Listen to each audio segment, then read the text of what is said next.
ইয়েমেনে মৃত্যুদণ্ডপ্রাপ্ত ভারতীয় নার্স নিমিষা প্রিয়ার ফাঁসির আদেশ স্থগিত করেছে দেশটির কর্তৃপক্ষ।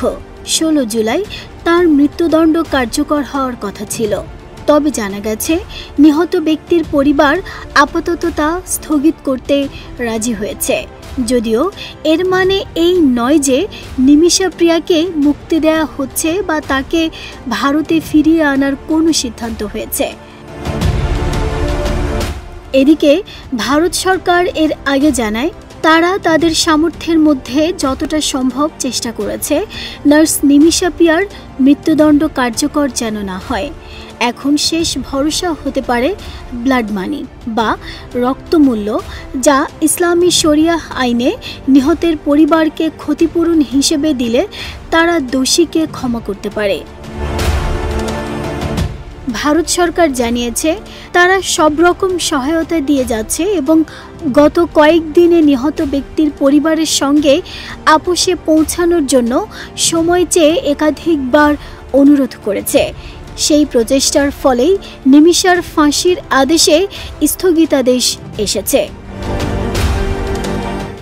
সূত্র বলছে, নিমিষা প্রিয়া 2008 সালে ইয়েমেনে একজন নার্স হিসেবে পাড়ি দেন পরিবারের আর্থিক অবস্থার উন্নতির আশায়।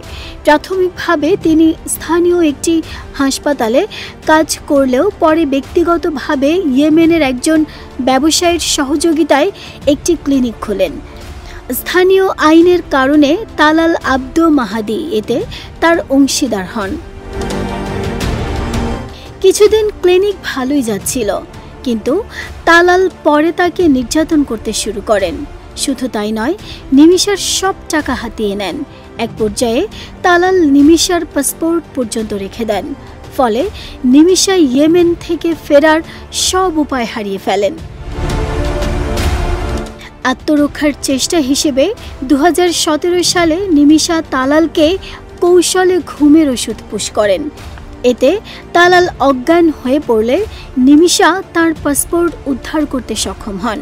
কিন্তু নিমিষার দেয়া ঘুমের ওষুধে তালালের শেষমেশ মৃত্যু হয় এবং নিমিষা ইয়েমেন ছেড়ে পালাতে গিয়ে দেশটির পুলিশের হাতে গ্রেফতার হন। নাহিদা স্মৃতি, দেশ রূপান্তর।